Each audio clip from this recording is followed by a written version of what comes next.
Friends, welcome to my investor. इस video में बात करेंगे राजेश एक्सपोर्ट स्टॉक के बारे में। जो शेयर 2003 में 2 रुपये का था वो 1000 रुपये तक गया और उसके बाद से इस स्टॉक में गिरावट जारी हुई और अब ये स्टॉक 235 पर ट्रेड कर रहा है। यानी कि काफ़ी हद तक मैक्सिमम गिरावट स्टॉक में हो चुकी है।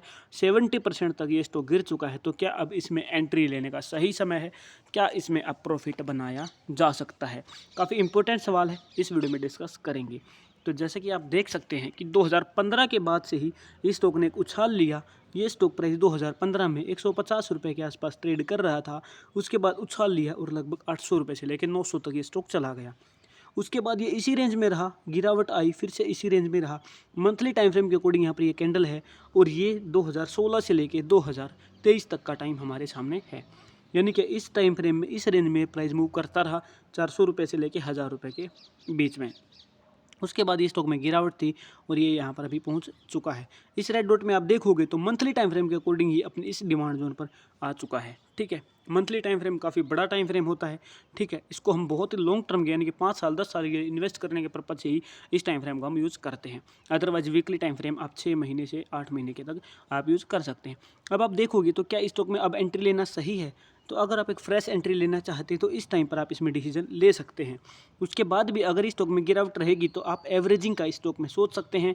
एवरेजिंग के लिए आपके लिए ये रेंज इंपॉर्टेंट हो जाएगी, क्योंकि यहाँ पर रेजिस्टेंस की तरह इस स्टॉक ने काम किया है और उसके बाद इस पर रिट्रेस लिया है और एज ए स्टॉप सपोर्ट की तरह यूज़ किया है।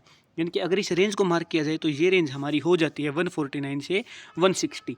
160 से लेके 150 के बीच की रेंज, अगर इस रेंज में आके प्राइस कंसोलिडेट करता है तो 235 पे अगर आप बाई करते हैं तो आपकी एवरेजिंग 160 पर रहेगी दोबारा से, अगर आप लॉन्ग टर्म का स्टॉक में सोचते हैं तो।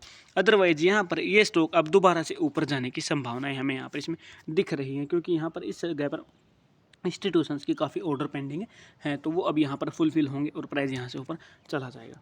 अब इसको वीकली टाइम फ्रेम में कन्वर्ट करते हैं। वीकली टाइम फ्रेम में कन्वर्ट करके भी आप देखोगे तो प्राइस किस तरीके का पैटर्न इसमें फॉलो कर रहा है।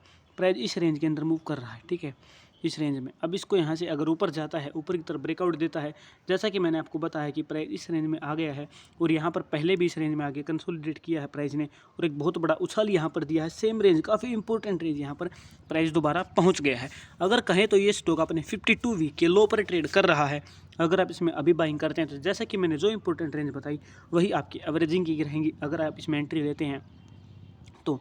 अगर आप चाहते कि आप सिक्योर हो जाएं और आप देखें कि प्राइस 309 से ऊपर जाके अगर रिट्रेसमेंट ले तब आप इसमें एंट्री ले, तो वो डिसीजन भी आप ले सकते हैं। डेली टाइम फ्रेम के अकॉर्डिंग अगर इस स्टॉक को देखते हैं तो डेली टाइम फ्रेम के अकॉर्डिंग भी हमें यही चीज़ें नज़र आती हैं कि प्राइस यहाँ पर जो आप रेंज देख रहे हैं, अगर इसको ब्रेकआउट देगा, रिट्रेस देगा तो 309 प्राइस तक पहुँच जाएगा, तभी आपकी इसमें एंट्री बनेगी। तो मुझे उम्मीद आप इस चीज़ को समझ गए हैं। इस स्टॉक में फ्रेश एंट्री के लिए अगर आप कोई डिसीजन लेते हैं तो वो 5 से लेकर 10 साल तक का डिसीजन आपका होना चाहिए। अदरवाइज ये स्टॉक अभी गिर रहा है, गिरावट स्टॉक में जारी है, तो आपका अगली गिरावट जाके डायरेक्ट 161 या 150 इस रेंज के बीच में होगी। मैं सेबी रजिस्टर नहीं हूँ, सलाह नहीं दूंगा इस स्टॉक में इन्वेस्ट करो अभी, लेकिन आपको जो चीज़ें हैं वो मैंने आपको समझा दी हैं। अगर आप मेरी वीडियो से संतुष्ट हैं तो मेरे चैनल को सब्सक्राइब जरूर कर, वीडियो को भी लाइक कीजिएगा। Thank you very much.